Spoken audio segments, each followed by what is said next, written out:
Hey there, what you're about to watch is a compilation retrospective analysis on every Showa Kamen Rider series. The first video was made in March of 2023, and the last one was made in November of 2024.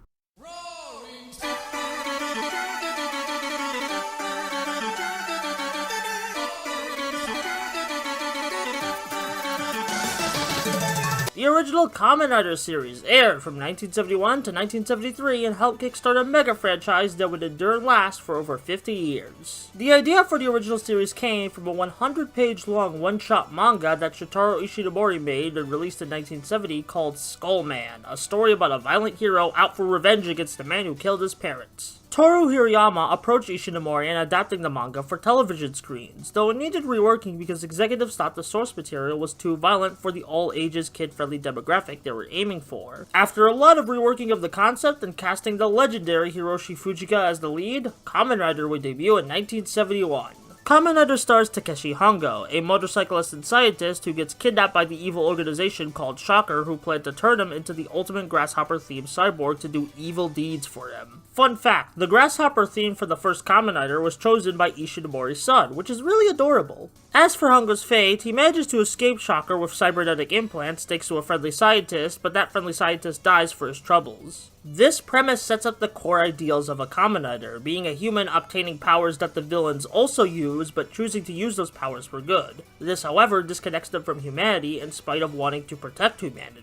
Now that we got the basic premise out of the way, I want to discuss one of the main reasons 1971 could be seen as much harder to get into nowadays compared to other Kamen Rider shows, and that's the amount of episodes it has. Every Kamen Rider show after this one has had 50 episodes max, sometimes even less, but 1971 is different in this regard as it has 98 episodes, with most of them being one-off adventures. This has made 1971 a hard sell for modern fans of the franchise, as most modern audiences are accustomed to stories with overarching plots being the main focus of the show. While some fans have recommended doing some episode creation for this series, there really hasn't been a well-known or used guide for that available. The closest thing I've been able to find to such things are vague Reddit posts. So, I've made my own guide of important and cool episodes you should watch in Kamen Rider 1971. Here's the graphic right now if you want to pause the video and use it for yourself, though I'd still recommend checking out episodes not listed on this guide if they interest you for one reason or another. But if you want the pure essentials for the series, here they are. With that out of the way, let's analyze the first arc of the show, the first 13 episodes showcasing the origins of Takeshi Hongo. The first 13 episodes of Kamen Rider 1971 are often the most praised part about the show, with famous Japanese creatives like Hideo Kojima and the guy behind Shin Kamen Rider himself, Hideaki Anno, praising them to high heaven. But why exactly is that? Well, it comes down to their tone. There's an eerie edge to the monsters Hongo fights as they silently kill off civilians, along with the one-off storylines involving more dramatic stakes than the rest of the show. For example, the first two-parter of the show, and my favorite set of episodes of the whole series, episodes 6 and 7, starring the Chameleon Monster. This episode has Shocker looking for some Nazi treasure that Hitler was going to use to bring back the Third Reich, which is basically an iron pan to ignorant audiences' faces that yes, Shocker are just neo-Nazis. While the Nazi symbolism would lessen halfway through the show's run, it's still a prominent part of classic Kamen Rider's branding to kick Nazi scum in the face. I love how this episode isn't afraid to commentate on Japan's relations in progress since World War II through its subplot with the former Navy lieutenant who has the information on the treasure, and how while they are heroes fighting for a better world out there, there will always be those who are stuck in harmful, regressive, and evil ideologies that need to be stopped. So yeah, great set of episodes. However, a while after this two-parter was filmed, Hiroshi Fujika was in an accident that hurt his leg, which made it super hard for him to film more of the show, so the staff had to find a workaround, and this workaround would lead Kamen Rider to new levels of popularity with the introduction of the second Kamen Rider, Hayato Ichimonji. While Hongo often isolated himself from others early on due to the stresses of considering himself the sole protector of humanity, Hayato presents a much different take on being given a second life as a cyborg. He's a playfully cocky guy who proves to be a shining beacon of hope despite all the misfortunes he's given. The second chance also makes him double down on his artistic hobbies of photography to appreciate the beauty of his world. With this shift in personalities, the episode started to bring in more wackiness and a standard formula to the show, which I'm a bit mixed on. On one hand, Ichimonji could be seen as a more dynamic main character than Hongo, but on the other hand, a lot of the episodes start to blend together with their plots of how samey they can get, as opposed to the more experimental stylings of Hongo's episodes. Though one of my favorite additions to this era of the show is Kazuya Taki, who often teamed up with Ichimonji to fight off Shocker's foot soldiers as just a normal guy doing his best. Taki shows that even without a super suit or cybernetics, you can still fight against your oppressors. Though there was plans to make Taki Kamen Rider number 3, those plans never came to fruition in the show proper, and I'm glad it didn't because that idea would soil a lot of the core appeal of Taki for me. Though I will admit his design as Taki Rider in the Kamen Rider Spirits manga is really cool. Despite how formulaic the show becomes, there's still some standout episodes like episodes 16 and 17, the Piranha Wrestler two-parter, and episode 27, which provides a morbidly fascinating look at Shocker's operations. There's also episode 39, which not only features the downfall of the first major general of the series, General Zol, but it's also a very wholesome Christmas episode with Ichimonji delivering presents to kids on Christmas Eve. Hongo does come back for a few episodes here and there to help out and give his blessing to Ichimonji before taking back the main starring role of the show at the end of episode 52, where the show basically proceeds as it had been for the last 39 or so episodes, just with a bit more of an optimistic Hongo as its lead, which is cool to see, but it's not as interesting or drastic as a shift as when Ichimonji became the star of the show. It just feels like the same old, though there were still some excellent episodes, like seeing the lovable mentor character Tachibana take center stage in episode 68. By episode 79, the original Shocker organization was gone for good, but the remnants would work together with Geldom to form Gel Shocker in the last few episodes of the show, which would require both Hongo and Ichimonji to help take it down. Nicknamed the Double Riders, the duo would face new combatmen, new monsters, and the elusive troupe of Shocker Riders. This final stretch of the show has one of the most interesting episodes of the entire run, episode 84, which was directed and co-written by Ishinomori himself. Episode 84 was the first live-action thing Ishinomori helped direct, and it's a marvel, especially when he gets to shoot near the ocean in the second half. In general, 1971 has an amazing variety of locations that it uses for its fights, from more natural forest settings, to beaches, to even snowy areas, which are really rare to find in most modern Kamen Rider seasons that basically have the fight secured the same few quarries, warehouses, and bridges. But back to episode 84, it has this really bittersweet ending with the man that was turned into the monster of the week reuniting with his daughter. While the moment is bittersweet on its own, it's made even sadder by the narration stating that Gel Shocker has probably harmed many families with their crimes, and not everyone could reunite like this, which is why the fight for justice must keep on going. The original Kamen Rider series aired its final episode in February 10th of 1973. However, it wasn't originally intended to be the ending for the show, as the planned episodes 99 and 100 were in production. These plans, which would have featured the introduction of a third Kamen Rider, would evolve into Kamen Rider V3, a sequel series to the original run, which would start airing the very next week after 1971's conclusion. As for my overall thoughts on 1971, while it did become repetitive of some of its episode concepts at times, it was still a very exciting yet inspiring action show that anyone can enjoy to this very day. Yeah, it's nowhere near as flashy as the Heisei or Reiwa Riders series, but it never loses its earnest, loving heart that keeps on fighting for a better tomorrow, despite the tragedies both behind and on camera it faces. I'd recommend at least checking out the first 13 episodes to see the raw origins of the Kamen Rider franchise, and to have a frame of reference of what Anno is aiming for his reimagining film Shin Kamen Rider, but there's still some banger episodes in the rest of the show's run for you to discover. And if this happens to be your first exposure to Kamen Rider, well, you're in for a treat, as there's many more great stories to come. Kamen Rider V3 is the first additional main entry in the franchise, being a direct sequel to the original series, as while it follows a new protagonist and enemy organization, the origins of these two elements involve Hongo and Hayato as key players. The series follows Shiro Kazami, a once optimistic person turned sad man, as his entire family was killed by the villains of the show, and then proceeds to beg the Kamen Riders to become a rider in order to avenge his family. The two original riders reluctantly make Shiro V3, knowing that the revenge Shiro is on could lead to bad things for him if not controlled properly.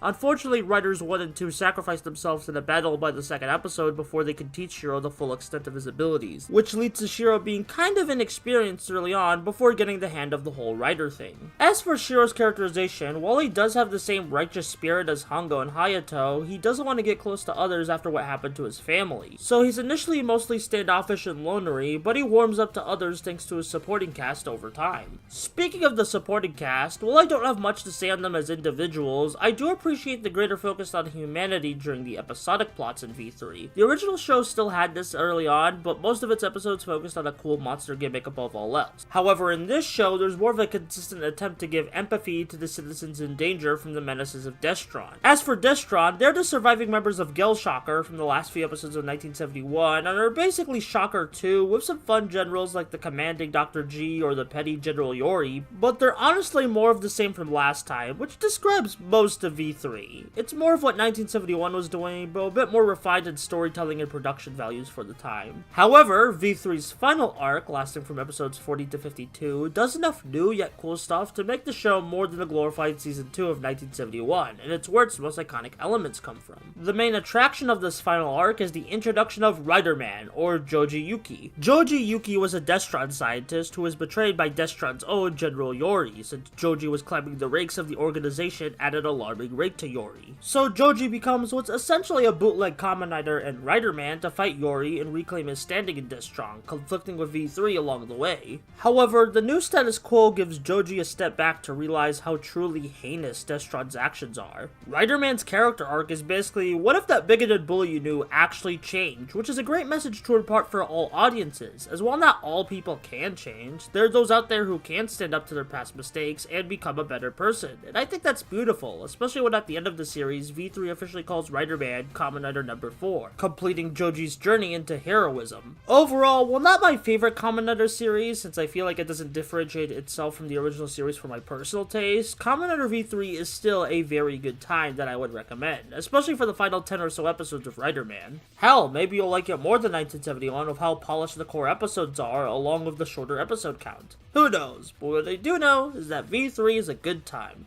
Kamen Rider X is the third Showa entry into the franchise after the original series and V3. While V3 was conceived as simply more episodes of 1971, X was designed to take Rider to new heights with a new story, new protagonist, and a more dramatic conflict. This made it one of the first Rider series by design that truly stood on its own despite some light crossover here and there, a trait that would benefit the franchise's accessibility for years to come. As for the show itself, it follows Keisuke Jin, whose fiancé betrayed him in the name of the evil organization for the season, God. Keisuke's father manages to use the last of his life to transform his son into a cyborg, X-Rider, to get vengeance on God. Honestly, these first two episodes setting up the status quo slap. You really feel the pain Keisuke is going through, especially in the second episode, where he grapples with the pros and cons of his new cyborg body. In general, for all the faults that I'll get to later, Keisuke is a strong protagonist, balancing somber emotion with charm, much like his predecessors. So these first two episodes of X set up a lot of promise for the rest of the series, but either because the creative team got cold feet or a lack of motivation to follow through with the plotline set up, X quickly goes back to basic in terms of episodic structure and sloppily ends the arc of Keisuke's fiancé by episode 8, which is quite disappointing that a plotline that started off very interesting peters out into mediocrity by the end. Luckily, it's not all doom and gloom, as after episode 8, we get to see where X shines most for me and many others. Its villain lineup, starting with the infamous Apollo Geist. He is a fancy cyborg rival to the titular Kamen Rider X and makes for a fun presence for Keisuke to conflict with. He was so popular that immediately after his death, he got revived for another few episodes. After Apollo Geist's magnificent reign on the show had come to an end, the final few episodes of X would focus on the new head of God,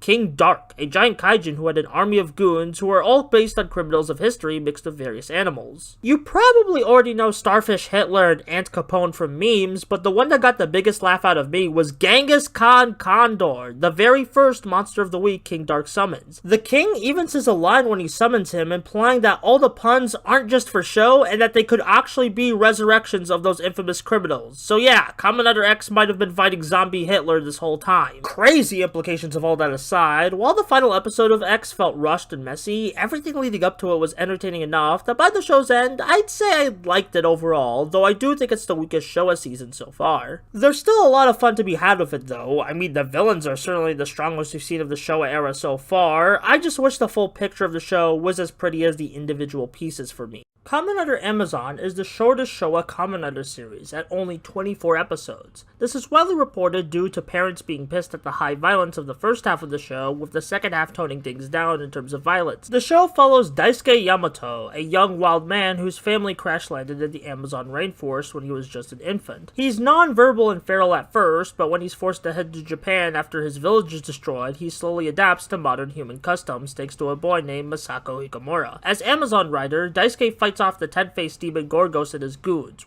One of those goons, the Mole Beastman, eventually defects from the evil side and joins Daisuke as a supporting character in his cast. As for Daisuke himself, he's quite a departure from what we've had before in the protagonist chair. Instead of a stoic badass, we have a feral badass who must learn to adapt to modern human customs after being free all his life. His tragic backstory and difficulty in adaptation gives him an extra edge of empathy to help the characters caught up in the fight, which leads Daisuke to save the Mole Beastman. The Mole Beastman is probably my favorite character in the show. Not only is it a unique concept for a monster to join our hero side, but further adds on to Amazon's message of being an outsider. We already have Daisuke's culture shock, but now we have the Mole Beastman's more physical issues by being a monster living among regular people. These characters are still accepted by each other, and their closest friends teaches the audience that just because someone is different doesn't mean they're lesser than you, which is something I believe children should learn from an early age, and as someone who's neurodivergent, it's quite nice to hear that sentiment. So Amazon had the makings of a fun Showa series. What could go wrong? Well, the second half switches the main villains from the elaborately designed 10-faced demon and the Geddon crew to the unremarkable Grandia Empire. These guys are painfully basic in their schemes and presentations compared to the otherworldly terror of Geddon, and are probably the worst villain faction in Kamen Rider so far. The only thing I find notable about this group is that their true leader is basically revealed to be a Klansman halfway through the final episode, but outside of that shocking moment, they're not really that great of villains. It doesn't help that the unique dynamics that Amazon had with other characters like Masahiko and the returning Tachibana are downplayed in the second half, as he's more adjusted to human society, which would normally be great to see, but it makes the second half feel more basic than the electrifying first half that played around with the concepts of Kamen Rider more creatively. Despite this, I'd still say to watch Kamen Rider Amazon, as even if you choose to ignore the second half, you still got 14 episodes of classic Rider to enjoy. I think outside of the first 13 episodes of 1971, this might be the most accessible first step to showcase the best aspects of Showa Kamen Rider in order to get others into it. Not to mention, this show has some of my favorite costume design of the era, with Amazon and especially 10-Faced Demon being some of my favorite Kamen Rider designs ever, even outside of the Showa era. While X started to shake things up, Amazon showed how different a Kamen Rider series could be while still adhering to the core principles of the franchise, which is a lesson that many creatives would take to heart for many Rider series to come. 1975's Kamen Rider Stronger was a show that ended the continuous streak Kamen Rider had been on since the original series started in 1971. While the franchise would return a few years later, Stronger still marks the end of an era, being the last Kamen Rider show to have Tobi Tachibana be a reoccurring ally to the Kamen Rider. Stronger follows Shigeru Joe, a young man wishing for vengeance for his fallen comrade against Black Satan, so he joins the evil organization that killed him. However, Shigeru only joins Black Satan so he can get awesome cyborg powers in order to give the organization a taste of their own medicine on his quest for vengeance. So, along with fellow cyborg Yuri Komasaki, aka Electrowave Human Tackle, Shigeru takes on the name of Kamen Rider Stronger and ventures off to combat Black Satan's army all over Japan. Stronger has one of my favorite setups for a Kamen Rider show, and it's all thanks to how it showcases Shigeru Joe's bombastic personality. He's one of the most fun Rider protagonists of his era, coming into scenes with such bravado even if his cockiness is to disguise his more genuine desire for love, peace, and hatred for evil that all main Kamen Riders have. Joining Stronger in the battle against evil is the aforementioned Yuriko, aka Tackle, a fan-favorite character who was created thanks to fan response, specifically young girls wanting to play Kamen Rider on the playground. While she can fight well against foot soldiers, she often struggles against the typical monster of the weeks, even being the thing that leads to her untimely death. Some may view this scenario as fridging the character to give Shigeru renewed motivation for the final arc of the show, which it kinda is in show, but behind the scenes it was a different story. From what I understand, Tackle was supposed to do more in the show, but was given a reduced role due to her actress becoming ill and the episode count being shortened. It doesn't excuse her poor treatment treatment in show, you could probably do more with her despite the shorter episode count, but the sickness part is sadly understandable. Despite this, Yuriko is still an important landmark for the franchise. She would leave the door open for more female Kamen Riders to come, and now they're commonplace in the Reiwa era series, even if she never got the writer role proper. As for the villain's stronger and tackle fight, initially leading Black Satan's nefarious acts is the devious Titan, who not only has a cool monster design, but has a human disguise which allows for more interesting character conflict with Stronger himself. While Titan is a more typical villain willing to sacrifice his troops to get what he wants, his successor, General Shadow, has a more complex code of conduct. Okay, not that complex, he's still an evil guy, but he primarily wants to defeat Stronger.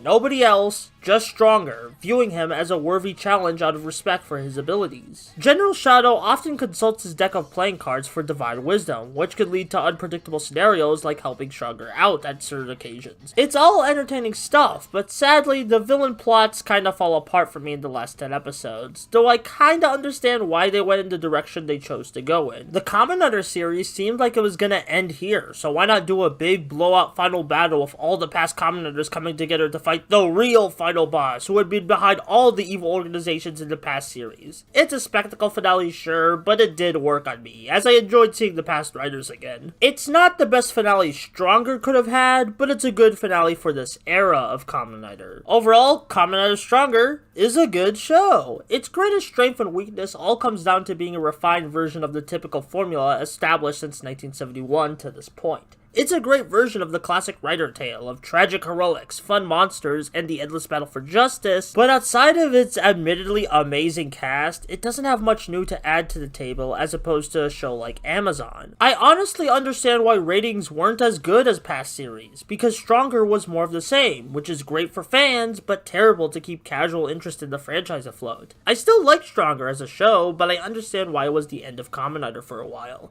Still would recommend it if you haven't seen it yet. After Kamen Rider Stronger ended in 1975, Kamen Rider as a franchise took a 4-year hiatus before coming back strong with a reboot series in 1979 titled Kamen Rider, or New Kamen Rider. The show featured the titular New Kamen Rider who fights a new version of Shocker called Neo Shocker to harken back to basics of the original Rider show. This reboot idea would later get reversed as halfway through the show would get retooled with a new production staff who decided to bring in past Kamen Riders like Stronger, V3, Riderman X, and the second Kamen Rider as reoccurring supporting characters, with Amazon and the first Rider making suit-only appearances. To separate the current Kamen Rider from the rest of the gang, he would be dubbed Skyrider due to his ability to fly. As for who Skyrider is, Skyrider's civilian identity is Hiroshi Tsukuba, a fun-loving young guy who's always looking out for his fellow man. Throughout the show, especially in the first half, he's always seen trying to help or work with the victims caught up in the Monster of the Week scheme to help thwart it. On paper, he seems like a pretty stock Showa Kamen Rider without any eccentric defining traits like Stronger or Amazon, but where Hiroshi, and for that matter the entire show, stands out is in the flavor text. For example, there's a brilliant moment in the first episode after Hiroshi transforms where he looks at his reflection in the puddle, holds a rock, crushes it, and realizes the weight of his newfound power as a cyborg. Again, on paper, this and helping out children are pretty standard for this kind of Kamen Rider, but the way it's all presented in the show is so polished and earnest, it makes Skyrider, both as a character and show, very endearing. This endearment is expanded as Hiroshi acts as a charming older brother figure to not only the characters in the show, but to those watching it. You see, at the end of episodes after the end credits song, they started recording unique footage of Hiroshi giving wholesome advice to the audience before he introduces next week's episode, which is such a small but lovely detail that further endears me to his character and makes him one of my favorite Showa writers. Some may view these details I've just described as superfluous fluff that doesn't matter to the actual plot or character arcs, but I think texture like this is important as it makes the show have a unique identity from its contemporaries and provides more entertainment value while watching. When it comes to the other Kamen Riders who show up in Skyrider, they're delightful as usual, though I will admit at certain points they do kinda hijack the show with how much of the back half relies on their appearances, which might make those episodes alienating to new viewers who haven't seen any of the past Kamen Rider shows, but as someone who has been watching all of Showa era Kamen Rider in order, it's just nice to have these characters remembered, teach Skyrider some tips, and see their battle of justice continue. It's rewarding for returning fans and encourages new fans of the show to check out the past ones. However, my favorite addition in the back half of Skyrider isn't the returning writers, but the comic relief character of Ganganji. He's not a cyborg, he's not even a proper Kamen Kamen Rider. He's just a funny guy in a cool suit who tries to stand up against the Neo Shocker forces. And he comically fails anytime he tries. His antics are quite enjoyable and provide more life to the show, but while he's mostly fun in games, he does have his little moments of pathos here and there. He wants to be this grand hero like the Kamen Riders, but is always flopping on his face, yet he's constantly determined to help others despite his constant failure. Yeah, Ganganji is ultimately a joke character, but he's not only an entertaining one, he's a great, if not slightly tragic showcase of the impact the legacy of the Kamen Riders has had on the average people of the world. Going from one of the most memorable elements of Skyrider to one of the most forgettable, Neo Shocker are pretty basic Showa era villains compared to past series baddies, which makes sense as the show was supposed to be a back to basics reboot initially before the second half. The only interesting take I have on these guys is that I wish General Monster stuck around for longer since he was the most entertaining villain of them all. To give a slight positive to Neo Shocker, they do have some good monster designs. Overall, while Skyrider may be basic to a fault for some, the charming and comedic moments in between the action set pieces make this one of my favorite Kamen Rider series, and is currently my favorite Showa era show. That last part might change when I get to the last two shows, but either way, Skyrider will always hold a special place in my heart. Fly on, Kamen Rider.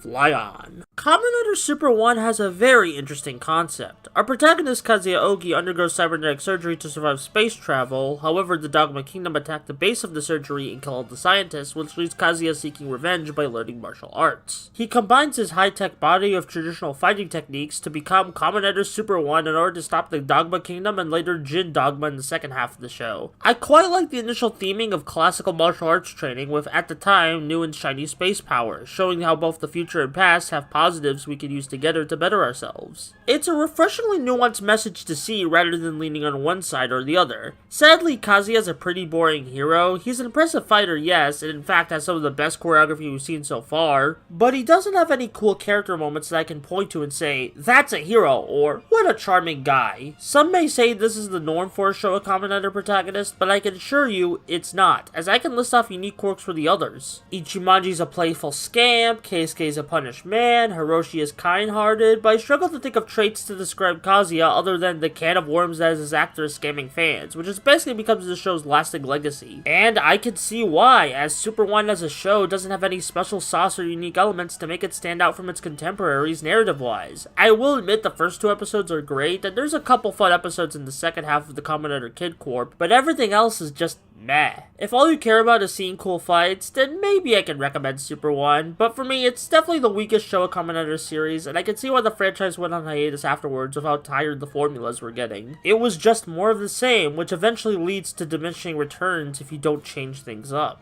So, this part of the Showa Kamen Rider retrospective is going to be a bit weird since Kamen Rider Z Cross does not have a full show, just a TV special, Birth of the 10th. I know Kamen Rider Spirits exists, but I want to cover that series in its own segment, since it's a big manga that has its own alternative take on Birth of the 10th's events, and more to cover. As for how Z Cross came to be, after Kamen Rider Super 1 ended with no successor in sight, Kamen Rider fans wanted more, so after many letters and fan events, Ishinomori gave them the 10th Kamen Rider who would debut in magazines first in July of 1982. Z Cross himself would finally get a TV appearance in the Birth of the 10th special, where he would be played by Shun Sagata. But the thing about this special is that half of it is recap for the previous 9 Kamen Rider adventures, which I get since it's supposed to reintroduce Kamen Rider on TV to show new viewers why a template is a big deal, but I can also see this being a negative to some since reusing past footage can be seen as a lazy way to pad out the runtime. As for me, someone who watched the previous Kamen Rider series before watching the special, I kinda love the clip show integration in Birth of the 10th. Even if the clips are brief, I still found it a nice trip down memory lane, and it's nice to see the heroes I've been following for over a year get fondly remembered, especially since we're in a day and age where it's very unlikely for Showa writers to get bonus legacy content if you aren't part of the original series. What helps the clip show segment is that we have a few past writers making in-person cameos to contextualize and teach the new hero why the Kamen Rider legacy is so important. As for the actual story of Z Cross, it can be summed up as a best-of Showa Kamen Rider. Ryo Murasame gets captured by the Bondan Empire and turned into the cyborg Z Cross before defecting and fighting against the organization is a tried-and-true origin story for a Kamen Rider till this point, which is a bit rushed due to the breakneck pacing of the special, but it's still got the core beats of the origin down. There's a subplot where Ryo must fight a former friend who's allied himself with the villains, which is a pretty traditional but quite effective episodic plot of the Showa era, all being capped off with a fun team up with all 10 Kamen Riders against Badon's big boss. If this was the beginning of a proper Z-Cross show, I'd be down to watch more, but as its own special, it could be a fun introduction or nice victory lap for this era of Kamen Rider. Despite the limited appearance, it's not like Kamen Rider Z-Cross has been forgotten, as he's made appearances in the Kamen Rider Tyson movie, Heisei vs. Showa, and the Kamen Rider Geet special that teams him up with all the Ninja Kamen Riders, which is a pretty underrated part of Z-Cross's design that never really factored into the Birth of the 10th special, but I'm glad it finally got acknowledged in show. Honestly, in retrospect, it's kind of funny to think that Z-Cross might be one of the Showa writers to get the best hand in legacy media, especially with the Kamen Rider Spirits manga having him being a central player. And this legacy wouldn't have happened if not for the fans who wanted it. There was a pretty huge gap for the Kamen Rider series in between Super 1 and Black, due to a combination of low ratings, the Japanese oil crisis, and the Metal Hero series serving as the big Henshin Hero hotness for Toei to capitalize on for most of the 80s.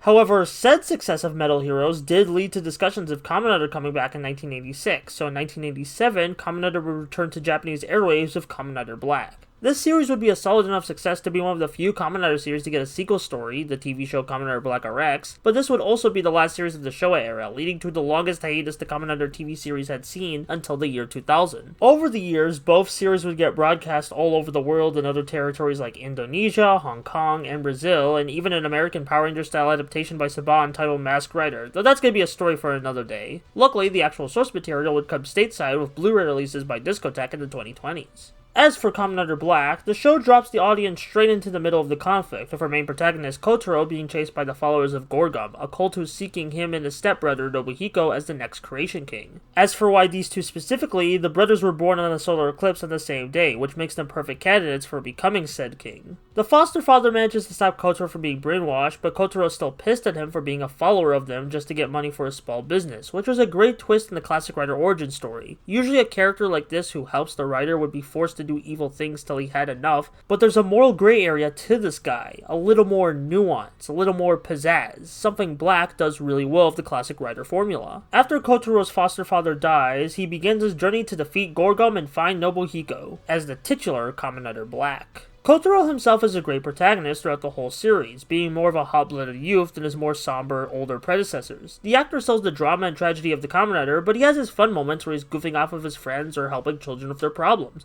Kotaro is a well-done big brother hero for the kids watching, and while his character arc is quite flat, he's still an endearing leading man to follow. While Gorgum may not be as interesting as individual villains, there's something interesting to their concept. Inspired by the conspiracies of the time, Gorgum represent powerful people manipulating the world behind the scenes, preying on the lower-class citizens through promises of grandeur. Between this and their cult-like behavior, Gorgum does manage to stand out in the pantheon in Kamen Rider villain organizations. However, when it comes to villains of the show, most people think about Nobuhiko, aka Shadow Moon, one of the first Kamen Rider antagonists to have a suit like our heroes. Design-wise, Nobuhiko's slick, shiny silver appearance is a great contrast to Kotaro's grimy dark suit. Coupled with Nobuhiko's intimidating aura to his presence, Shadow Moon makes for a solid rival to our hero. Structurally, Kamen Rider Black is very typical of the Showa era, being an episodic Monster of the Week show, but Black stands out thanks to its at-the-time contemporary fresh executions of the week-to-week monster concepts, and the frickin' fantastic final arc. I honestly think the final arc is the reason a lot of people hype up Black as the best one, which I don't blame them because the final arc is fantastic, with the escalation of the downfall of the seemingly peaceful city Kotaro's been fighting to protect, along with the final battles of the Creation King feud. It also showcases the story of the Whale Mutant, who, much like the Mole Beastman in Kamen Rider Amazon, shows a more sympathetic side to the monsters we've been fighting while giving Kotaro an ally in these trying times. It all ends with one of the most bittersweet endings the whole Kamen Rider franchise has, cementing Black as a classic for many.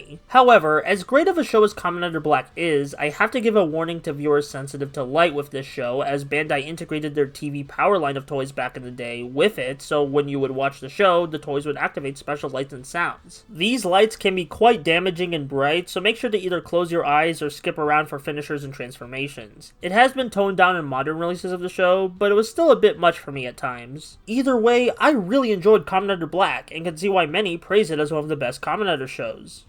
It's very well crafted on a fundamental level, both in its near-gothic aesthetic and quality episodic week-to-week storytelling. The show would even serve as a launching on point for tokusatsu legends like Noboru Sugimura, who wrote Zyuranger through O-Ranger, and Naruhisa Arakawa, who is still writing Super Sentai material to this day with shows like Kira Major and the Abaranger 20 Years After movie. Black is the perfection of the Showa Kamen Rider formula and is now one of my favorite Kamen Rider shows. Honestly, I'm gonna be one of those bastards and say if you want to watch one Showa Kamen Rider show, make it Kamen Rider Black. The Crisis Empire is invading Earth and has taken out its major protector, Kamen Rider Black, aka Kotaro Minami. They chuck him into outer space, but Kotaro soon returns as Kamen Rider Black RX. The Child of the Sun is re-energized to fight in this sequel series to the original smash hit, and man, this show's a mixed bag. I do like the concept of taking the aftermath of Black's bittersweet ending to show Kotaro moving on and healing from the tragedy he experienced by making new friends and saving children, but the problem is, I found the week-to-week storytelling nowhere near as fun or thematically interesting as the Golgum plots. There's a couple of reoccurring charming side characters like Joe the Haze, but the week-to-week plots just didn't invest me like the original series did. I don't think it was the sillier tone that made me dislike RX. I usually like sillier tokusatsu adventures. I think I just didn't find the show all that charming compared to the original. And I hate to say I don't like it as much as Black, but in this sequel series that aired the week after Black ended, my expectations for that show are carried into the new one. On the brighter side of things, this is the first Kamen Rider show with multiple form changes, as opposed to something like Stronger or Skyrider that would have one upgraded form. Multiple forms would become a staple in the franchise once the 2000s came along, but Black RX manages to stand out from those entries by making each of the own form changes unique and distinct in their designs from base RX. From the gun-wielding Robo-Rider to the agile Bio-Rider, these are very different but very cool-looking forms, and I like how they're tied into Kotaro's emotions during a given fight, even if that idea could have been expanded on a bit more. The new villain ensemble is also a highlight of the show. Each general of the melding pot of ideas that is the Crisis Empire is a distinct character as opposed to being one part of a more threatening whole that was Gorgum. The variety in styles and conflicting dynamics between the generals makes for one of the more entertaining aspects of RX. So, I knew Kamen Rider Black RX was going to be very different from the original show thanks to the more lighthearted plots and less intense stakes, but I wasn't prepared for how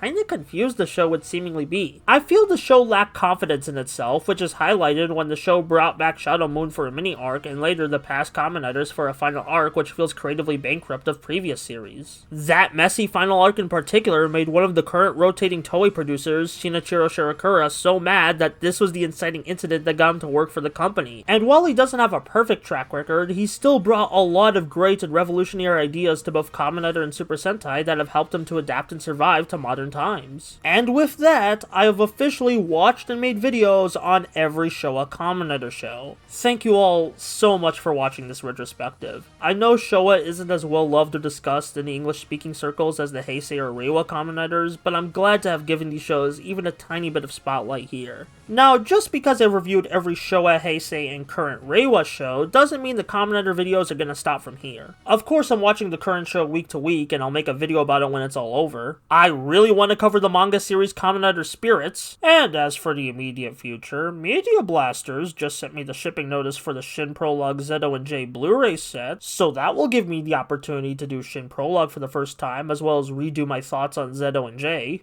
So there'll still be Kamen Rider videos on the channel, but as for the next major retrospective series, it's obvious, it's gonna be Super Sentai. See ya soon!